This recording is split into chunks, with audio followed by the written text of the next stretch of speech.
আজকের এই ভিডিওতে আমি দেখাবো সঠিক নিয়মে ফেসবুক ভিডিওর থাম্বনেল কিভাবে চেঞ্জ করবেন। তো চলুন আপনাকে দেখাই। তো প্রথমে আপনি ফেসবুক ওপেন করবেন, এরপর বাঁদিকে ওপরে দেখবেন ফেসবুক প্রোফাইল পিকচার রয়েছে, এই পিকচারেতে ক্লিক করবেন। এরপর এইরকম ইন্টারফেস আসবে। এবারে যে ভিডিওর থাম্বনেলটা আমি চেঞ্জ করব সেই ভিডিওটা আমি সিলেক্ট করব। তো ভিডিও সিলেক্ট করার জন্য একটু নিচে স্ক্রল করে যাব, নিচে স্ক্রল করে চলে যাব, এখান থেকে আমি ভিডিও সিলেক্ট করব। তো আমি এই ভিডিওটা সিলেক্ট করে নিলাম। এটা কিন্তু 16:9 রেশিওর ভিডিও, এটা লং ভিডিও। তো আপনাকে আমি দেখাবো ফেসবুকের লং ভিডিওর মধ্যে সঠিক নিয়মে কিভাবে থাম্বনেল চেঞ্জ করবেন। তো চলুন এবারে এই ভিডিওতে আমি ক্লিক করব। ভিডিওতে ক্লিক আপনার করলাম, ফেসবুক প্রোফাইল ভিডিওটা কি পজ আনলক করে দেব। করতে ভিডিওটা পজ করে দিয়েছি। এরপর ডান দিকে নিচে দেখুন 3 ডট অপশান আছে, এই 3 ডট অপশানেতে ক্লিক করে দেবেন। এরপর এইরকম ইন্টারফেস চলে আসবে। এবারে নিচে দেখুন লেখা আছে এডিট রিলস, এই এডিট রিলস অপশানেতে ক্লিক করবেন। এরপর এইরকম ইন্টারফেস চলে আসবে। এবারে এখানে বাঁদিকে ওপরে দেখুন একটা গ্যালারির অপশান রয়েছে, এই গ্যালারি অপশানেতে ক্লিক করবেন। ক্লিক করলে এইরকম ইন্টারফেস চলে আসবে। এবারে নিচে দেখুন লেখা রয়েছে চুজ এ ডিফারেন্ট ফটো, এই চুজ এ ডিফারেন্ট ফটো অপশানেতে ক্লিক করবেন। এরপর এইরকম ইন্টারফেস চলে আসবে, ডাইরেক্ট ফোন গ্যালারিতে নিয়ে চলে যাবে। যেখানে ফটো রয়েছে, থাম্বনেল রয়েছে, সেই ফোন গ্যালারিতে নিয়ে চলে যাবে।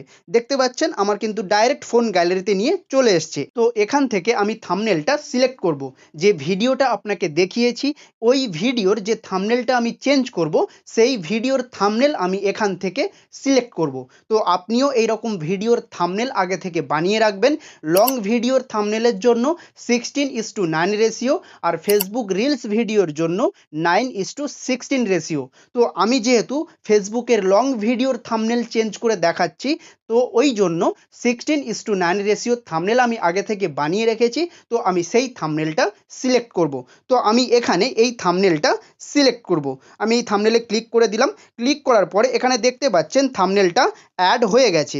কিন্তু একটা প্রবলেম কি, এইরকম লম্বাভাবে থাম্বনেলটা অ্যাড হয়েছে। তো এখানে থাম্বনেলটা পরিষ্কারভাবে দেখাচ্ছে না। তো এবারে আপনার মনে প্রশ্ন আসতে পারে, থাম্বনেলটা ভালোভাবে দেখাচ্ছে না, সঠিক সাইজে হচ্ছে না।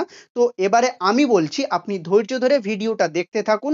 ভিডিওতে থাম্বনেল চেঞ্জ হয়ে যাওয়ার পরে আপনি দেখবেন যে সঠিক নিয়মে ভালোভাবে সঠিক সাইজে থাম্বনেলটা চেঞ্জ হয়েছে কিনা। তো তার আগে আপনি ভিডিওটা দেখতে থাকুন। তো এবারে যে কাজটা করব, ডান দিকে ওপরে যে ডান বাটন আছে, এই ডান বাটন অপশানেতে আমি ক্লিক করে দেব। ক্লিক করে দিলে আবারও এখানে দেখতে পাচ্ছেন থাম্বনেলটা কিন্তু সেই লম্বাভাবেই রয়েছে। তো আবারও বলছি ভিডিওটা শেষ পর্যন্ত দেখতে থাকুন, থাম্বনেলটা সঠিক সাইজেই কিন্তু চেঞ্জ হবে। তো এবারে যে কাজটা করব, নিচে দেখুন সেভ অপশান রয়েছে, এই সেভ অপশানেতে ক্লিক করে দেব। তাহলে এই সেভ অপশানে ভিডিওটি ক্লিক করে দেওয়ার পর এবারে আমি এখান থেকে কেটে বেরিয়ে যাব। বেরিয়ে গিয়ে আমি রিফ্রেশ করে আপনাকে দেখাচ্ছি যে সঠিক নিয়মে, সঠিক সাইজে, সঠিক রেশিওতে থাম্বনেলটা চেঞ্জ হয়েছে কিনা। তো আমি এখান থেকে কেটে গেলাম, কেটে একটু ওপরের দিকে চলে যাব, গিয়ে আমি রিফ্রেশ করব। ওপর থেকে নিচে টানলে রিফ্রেশ হয়ে যাবে। তো রিফ্রেশ হলো। এবারে আমি নিচে স্ক্রল করে যাব, যে ভিডিওতে আমি থাম্বনেলটা চেঞ্জ করেছি সেই ভিডিওতে আমি চলে যাব। তো দেখতে পাচ্ছেন ভিডিওতে কিন্তু আমি থাম্বনেলটা চেঞ্জ করেছি। তো যে ভিডিওতে যে থাম্বনেলটা আমি চেঞ্জ করেছি সেটা কিন্তু সঠিকভাবে, সঠিক নিয়মে, সঠিক সাইজে, সঠিক রেশিওতে থাম্বনেলটা কিন্তু চেঞ্জ হয়েছে। এই ভিডিওতে কিন্তু অন্য থাম্বনেল ছিল, অন্য থাম্বনেলটা আমি চেঞ্জ করে আমি এই থাম্বনেলটা বসিয়েছি। তো আপনি এই রকমভাবে খুব সহজেই, একেবারে খুব সহজে, মাত্র 1 থেকে 2 মিনিট লাগবে ফেসবুক ভিডিওর থাম্বনেল চেঞ্জ করতে। তো আমি সেটা আপনাকে দেখালাম। তো আপনি এই রকমভাবে এই প্রসেসে আপনি থাম্বনেল চেঞ্জ করতে পারবেন আপনার ফেসবুকের লং ভিডিওতে।